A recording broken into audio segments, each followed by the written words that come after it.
Friend, welcome to knowledge IQ Abhishek. आप सभी का स्वागत है नॉलेज आईक्यू अभिषेक की लेटेस्ट अपडेट के अंदर। और आज की हमारी अपडेट होने वाली है जूनियर इंजीनियर एग्जाम की, जो भी ऑल इंडिया लेवल पर होता है उसके अंदर कौन सी नॉन टेक्निकल की बुक्स हैं जिसे हम प्रेफर कर सकते हैं और जो हमारे लिए काफ़ी हेल्पफुल हो सकती हैं। अगर आप बिगिनर हैं या आप तैयारी को स्टार्ट करना चाहते हैं, आप तैयारी स्टार्ट कर चुके हैं लेकिन अब भी आपके मन में एक डाउट है कि मैं कौन सी बुक को यहाँ पर लूँ ताकि मेरा उस बुक के अंदर सारी चीज़ कवर हो जाए और साथ साथ मेरी कोई भी टॉपिक ऐसा है जो छूटे ना, ताकि बाद में मुझे दिक्कत ना हो, उसके लिए अलग से कोई बुक परचेज करनी ना पड़े। तो उसी के रिगार्डिंग यहाँ पर बेस्ट बुक हर एक सब्जेक्ट की, जो भी आपका नॉन टेक्निकल का, चाहे आप किसी भी ब्रांच से हो, चाहे मैकेनिकल से हो, चाहे इलेक्ट्रिकल से हो, चाहे आप सिविल से हो, चाहे इलेक्ट्रॉनिक्स से, इंस्ट्रूमेंटेशन से, केमिकल, सिरेमिक, किसी से भी हो, तो ये वीडियो आपके लिए बहुत ज़्यादा हेल्पफुल है। और इसका जो भी जितनी बुक्स हैं उन सबका रिव्यू मैं ऑलरेडी कर चुका हूँ, अलग अलग बुक का रिव्यू कर चुका हूँ। उसका लिंक मैं वीडियो को डिस्क्रिप्शन में दे दूंगा, वहाँ से आप अलग अलग बुक को भी रिव्यू को देख सकते हैं ताकि आप लोग को और बुक के बारे में वहाँ से आइडिया लग जाए। बाकी यहाँ पर मैं जो है आपके लिए केवल बुक बताऊँगा कि आप कौन सी बुक परचेज कर सकते रहते हैं ताकि आपको ज़्यादा दिक्कत ना हो, आप वही बुक लेके आप लोग आसानी से अपना सारा काम कर सकें और आपको ज़्यादा इधर उधर भटकने की ज़रूरत ना पड़े। तो आइए हम बुक का रिव्यू स्टार्ट करते हैं और फटाफट हम बुक्स को कवर करते हैं। तो देखिए, अगर किसी भी एग्जाम में अगर आप नॉन टेक्निकल का आप सिलेबस को देखेंगे तो नॉन टेक्निकल के सिलेबस के अंदर आपका जो पोर्शन रहता है वो general knowledge, general science, current affairs, reasoning, aptitude, math और इंग्लिश, यानी टोटल 6 पोर्शन में आपका जो है पूरा नॉन टेक्निकल का निबट जाता है। अगर हम इसमें बात करते हैं जो आपका है जनरल नॉलेज की बात करें तो जनरल नॉलेज में आपका सारी चीज़ें कवर्ड हो जाती हैं, जैसे कि आपका हिस्ट्री हो गई, आपकी ज्योग्राफी हो गई, आपका सिविक्स हो गई, आपका जो भी आपके इंटरनेशनल अफेयर्स हो गए, आपके जो भी संस्थाएं हैं या आप जा सकते हैं कौन पहला कौन किस चीज़ में है, वर्ल्ड हिस्ट्री हो गई, या फिर कह सकते हैं आर्ट एंड कल्चर, सभी कुछ यहाँ पे जनरल नॉलेज के अंदर यहाँ पे कवर्ड हो जाता है। अगर हम बात करते हैं जनरल साइंस की तो जनरल साइंस में बेसिकली 3 सब्जेक्ट हैं जो आजकल काफ़ी ज़्यादा पेपर में जो है क्वेश्चंस आजकल दिखेंगे, जनरल साइंस से ज़्यादा क्वेश्चंस पूछे जाने लगे हैं। तो जनरल साइंस में भी मोस्टली एक ऐसा टॉपिक है जिससे काफ़ी ज़्यादा क्वेश्चन पूछे जाते हैं और स्टूडेंट को काफ़ी ज़्यादा दिक्कत होती है उस टॉपिक को कवर करने में, वो है बायोलॉजी।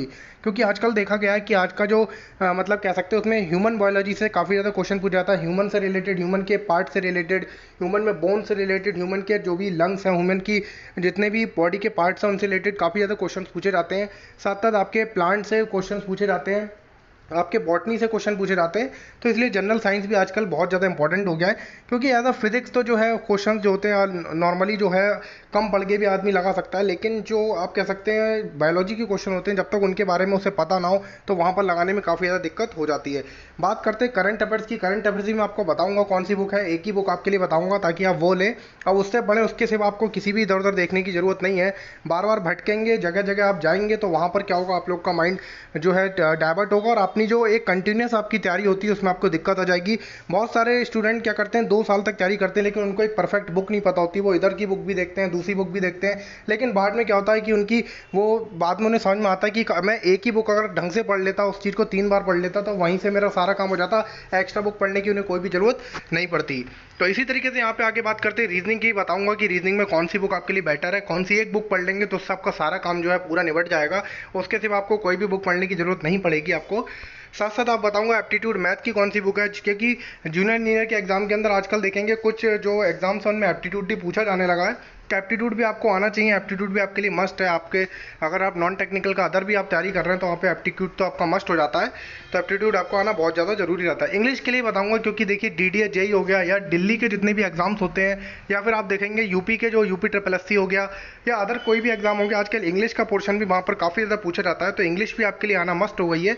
इंग्लिश के कम से कम आपको बेसिक रूल्स आने चाहिए ताकि आप लोग कम से कम उसमें एक नॉर्मल अच्छा अटेम्प्ट कर सकें और आपको दिक्कत ना हो। तो आइए हम देखते हैं बुक को एक एक करके फटाफट। मैं हर बुक के बारे में एक क्वालिटी बता दूंगा और आपको बता भी दूंगा कि आप किस टाइप की बुक अगर आप परचेज करते हैं तो आपके लिए ज़्यादा बेटर रहेगा।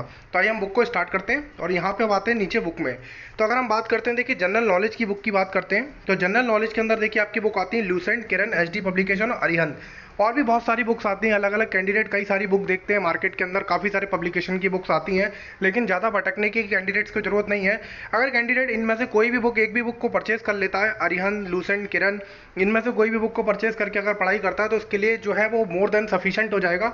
अगर लूसेंट से भी वो पढ़ाई करता है तो बहुत अच्छे से लूसेंट के अंदर स्टूडेंट क्या करते हैं, एक बार उसको पढ़ते हैं और सोचते हैं कि यार इसमें तो कुछ है ही नहीं, तो बहुत कम है, इसके अंदर बहुत कम सिलेबस दे रखा है, लेकिन उसी चीज़ को आप 5 बार 6 बार लगातार पढ़ेंगे तो आपको पता चलेगा क्वेश्चन उसी के अंदर से डीप से पूछा जाता है, तो वहाँ से आप लोग कर सकते हैं। बाकी आप किरण की भी ले सकते हैं। किरण में आपका खासियत ये रहेगी कि किरण में आपको बहुत सारे ऑब्जेक्टिव मिल जाएंगे, करीब करीब उसमें 10-12 हज़ार क्वेश्चंस के ऑब्जेक्टिव मिल जाएंगे। अगर आप किरण की परचेज करना चाहते हैं तो किरण की ले सकते हैं, लूसेंट की लेना चाहें लूसेंट की ले सकते हैं। इनमें से कोई भी बुक अगर आप ले लेंगे तो आपके लिए कोई भी दिक्कत नहीं है, लेकिन एक बुक को आप कम से कम 10 बार 5 बार तो उस बुक को पढ़ें। बाकी एक बुक अगर आप ले लेते हैं तो उसके बाद आपके लिए मोर देन सफिशिएंट है, आप उसी बुक से पढ़ते रहें, बाकी दूसरी इधर उधर बुक के चक्कर में ना रहें। और बाकी इंपॉर्टेंट जो बनता है वो बनता है आपका प्रीवियस ईयर के पेपर्स। अगर देखिए जैसे आप किसी भी एग्जाम का पेपर देने जा रहे हैं तो सबसे पहले आपको वहाँ पर क्या होता है कि आपका जो मेन जाता है कि पहले कैसा पेपर आया था, तो जिस हिसाब से पेपर आता है उस हिसाब से उस टॉपिक्स को आपको पढ़ के जाना होगा। आप देख रहे हो कि ये पेपर मेरा DDA जेई का है या यूपी ट्रिपल एससी का है या फिर SSC जेई का है, तो उसके अंदर जो पोर्शन है भाई ये फिजिक्स से ज़्यादा पूछा जा रहा है, तो उस टॉपिक को अच्छे से करो। बायोलॉजी से पूछा जा रहा है तो वो आपको कैसे पता चलेगा, जब आप पेपर की एनालिसिस करोगे, पेपर को देखोगे कि पेपर में किस टाइप का कहाँ से टॉपिक आ रहा है, तो धीरे धीरे करके वहाँ से आपको एक चीज़ का आइडिया लगेगा और आसानी से आप लोग कर पाओगे। अब बात करते हैं यहाँ पर जनरल साइंस के लिए। तो देखिए जनरल साइंस के लिए मैं आपको एक ही बुक आपको मतलब कहूँगा कि आप यही बुक लीजिए तो आपके लिए ज़्यादा बेटर रहेगा। वो है अरिहंत की इंसाइक्लोपीडिया। ये बुक बहुत अच्छी है, इसका मैंने मतलब ऑलरेडी रिव्यू कर दिया है और मुझे ये बेसिकली काफ़ी ज़्यादा पसंद आया बुक। आप किसी भी एग्जाम की प्रिपरेशन कर रहे हैं आप मतलब, तो ये बुक मैं मानता हूँ मोर देन सफिशिएंट है जनरल साइंस के लिए। ये बुक अगर आप परचेज कर लेंगे तो आपके लिए इससे ज़्यादा कोई भी बुक पढ़ने की ज़रूरत नहीं पड़ेगी। बाकी आप लोग बताऊँगा कि आपका ये ल्यूसेंट और किरण के अंदर भी आपको जनरल नॉलेज मतलब जनरल साइंस मिल जाएगी, लेकिन वहाँ पर क्या रहता है वो चीज़ें जो रहती हैं थोड़ा थोड़ा मतलब कम दी गई हैं। उसमें जो चीज़ पढ़ने की समझने की चीज़ है वो चीज़ बीच बीच में नहीं है, तो उससे आपको डिटेल में वो चीज़ नहीं मिल पाती है। तो इसलिए डिटेल में अगर आपको जनरल साइंस को पढ़ना है, और मैं ये कहूँगा अगर आप स्टार्टिंग में अभी बिगिनर हैं, आप तैयारी स्टार्ट कर रहे हैं, तो कम से कम हर टॉपिक को एक बार डिटेल में पढ़े। बाद में जब आप लोग की तैयारी अच्छी हो जाए तो उसके बाद आप उसे शॉर्ट में पढ़ेंगे तो कोई दिक्कत नहीं है। लेकिन कभी कभी क्या होता है पेपर के अंदर डिटेल में पीछे से भी क्वेश्चन आते हैं, तो उनकी जो बहुत अच्छे से बेस अच्छा मजबूत करके पीछे से चले होते हैं, तो वो लोग जो स्टूडेंट होते हैं वहाँ पे क्वेश्चन अच्छे से कर पाते हैं। और जो केवल ऊपर ऊपर का पढ़ा हुए होते हैं, केवल ऑब्जेक्टिव लगाए हुए होते हैं, तो उनके लिए दिक्कत यहाँ पर आ जाती है। इसलिए हमेशा आपकी जो जड़ें हैं यानी कह सकते हैं जो बेस है वो हमेशा मजबूत करके आपको चलना चाहिए। तो जनरल साइंस के लिए आप एक ही बुक है अरिहंत की इंसाइक्लोपीडिया, आप देखेंगे काफ़ी अच्छा रिव्यू है और उसका भी मैं जो है मतलब ऑलरेडी बुक का रिव्यू कर चुका हूँ। पूरी बुक की एक बुक रिव्यू की प्लेलिस्ट है, वहाँ पर आप लोग देखेंगे तो मैं सारी ऑलरेडी बुक को कर चुका हूँ। लेकिन काफ़ी सारे स्टूडेंट थे जो मुझसे कह रहे थे कि एक बार आप बना दीजिए वीडियो कि नॉन टेक्निकल की कौन सी बेस्ट बुक होती है। और मैं धीरे धीरे करके टेक्निकल की बुक का ही बताऊंगा कि आपको ये टेक्निकल की बुक पढ़नी है तो आपका यहाँ पे हो जाएगा। आगे बात करते हैं करंट अफेयर्स की। तो करंट अफेयर्स के लिए एक ही आपको रामबाण बताता हूँ, वो है स्पीडी। जो भी करंट अफेयर्स का पढ़ते हैं तो वो बस एक स्पीडी पब्लिकेशन की बुक आती है, बस उसे आप लें और उसे ही आप लोग कवर करते हैं ना, उसमें मोर देन सफिशिएंट रहता है। और जो भी आपका जनरल मतलब आपका डिप्लोमा लेवल का जो भी रहता है एग्जाम, उसमें स्पीडी जो है मोर देन सफिशिएंट रहती है। बाकी अगर बाहर से भी क्वेश्चन आएगा तो जरूरी नहीं है वो क्वेश्चन सब लोग कर पाएँ। तो करंट अफेयर्स के चक्कर में ज़्यादा परेशान होने की कभी भी जरूरत नहीं है कि ये बुक मैं ले लूँ कि मैं दूसरी बुक पढ़ लूँ। आप केवल और केवल स्पीडी पब्लिकेशन की एक बुक पढ़ें, उसी से आपका जो है करंट अफेयर्स यहाँ पे कवर हो जाएगा। तो उसके लिए आपको ज़्यादा भागने की जरूरत नहीं है। अब बात करते हैं हम आगे, जो अगला हमारा आता है वो है रीजनिंग की बुक। तो देखिए करंट अफेयर्स कंप्लीट हो गया, अब रीजनिंग की। तो देखिए रीजनिंग की बुक के लिए RS अग्रवाल, किरण और अरिहंत के आपका यहाँ पर बुक आती हैं। तो इसमें मैं ये कहूँगा अगर आप लोग एक मतलब बिगिनर है, आपने स्टार्ट करा है, तो आप RS अग्रवाल से भी स्टार्ट कर सकते हैं। अगर RS अग्रवाल की बुक को भी पूरा अच्छे से कंप्लीट कर लेते हैं तो फिर मुझे नहीं लगता कि आपको कोई भी ऑल इंडिया लेवल पे कोई भी बुक जो है आपको खरीदने की रीजनिंग की जरूरत पड़ेगी किसी भी एग्जाम के लिए। और या फिर आप किरण की भी रीजनिंग की बुक खरीदते हैं और उसे पढ़ लेते हैं तो आपको कोई भी बुक खरीदने की मतलब एक बुक अगर आप कोई भी इनमें से परचेज करते हैं और उसे पूरे अच्छे से लगाते हैं, एक एक टॉपिक को हर एक क्वेश्चन को अच्छे से करते हैं 3-4 महीने 5 महीने के अंदर, तो आपको इनमें से किसी भी मतलब टॉपिक में आपको रीजनिंग में दिक्कत नहीं आएगी। लेकिन अब आपको बता देता हूँ रीजनिंग में फंसते कहाँ पे हैं। तो देखिए SSC का रीजनिंग का कुछ अलग सिनेरियो चलता है, रेलवे का रीजनिंग का कुछ अपना अलग सिनेरियो है, और भी जैसे स्टेट लेवल की रीजनिंग का कुछ अलग रहता है। तो अब रीजनिंग में क्वेश्चंस कैसे आते हैं, तो उसके लिए आपको उनका प्रीवियस ईयर को देखना पड़ेगा। जब आप प्रीवियस ईयर को देखेंगे तो देखेंगे SSC के अंदर जो रीजनिंग का जो पजल्स हैं, जो रीजनिंग के स्टेटमेंट कंक्लूजन के क्वेश्चन है वो किस टाइप के आते हैं। तो आप जब रीजनिंग की बुक में से उन्हीं टॉपिक को अच्छे से करके जाएं, एक बार अच्छे से उस टाइप के टॉपिक को रिवीजन करके जाएं। बाकी इन तीनों बुक के अंदर आपको सारे टॉपिक मिल जाएंगे, ऐसा नहीं है कि आपको कोई टॉपिक इसमें छूटेगा। इनमें से कोई भी बुक आप परचेज करके, लेकिन हमेशा जब भी पेपर देने जाएं तो एक बार उस पेपर का एनालिसिस करके जाएं कि रीजनिंग के क्वेश्चंस कौन से लेवल से, कौन से पजल से, कहाँ से क्वेश्चन पूछे जा रहे हैं, उसका अपना एक बनाए टाइम टेबल बनाएं और उस हिसाब से आप तैयारी करेंगे तो आपको वहाँ पर क्या रहेगा, कोई भी आपको दिक्कत यहाँ पे नहीं आएगी। कोई भी बुक परचेज कर सकते हैं, इसका भी वीडियो के डिस्क्रिप्शन में बुक का रिव्यू मैंने कर रखा है, वहाँ से आप लोग देख सकते हैं। एक बार अच्छे से अगर बुक को देखना चाहते हैं तो वहाँ से भी आप लोग देख सकते हैं। और प्रीवियस ईयर तो देखिए मैंने बता दिया, बिना प्रीवियस ईयर के आप कोई भी बुक खरीद लेंगे आपके लिए बेकार है। चाहे एसएससी का अगर आप पेपर देने जा रहे हो तो कम से कम 10 साल के प्रीवियस ईयर के क्वेश्चन लगा के जाएं। यूपी ट्रिपल एससी का देने जा रहे हैं तो यूपी ट्रिपल एससी का, डीडीए का देके जा रहे हैं तो डीडीए का आप कम से कम प्रीवियस लगे लगाएं। बीपीएससी का देने जा रहे हैं, किसी का भी पेपर देने जा रहे हैं तो प्रीवियस ईयर तो आपके लिए मस्ट रही, उसके बिना आप लोग ना जाएं वरना वहाँ पे आपको दिक्कत हो जाएगी।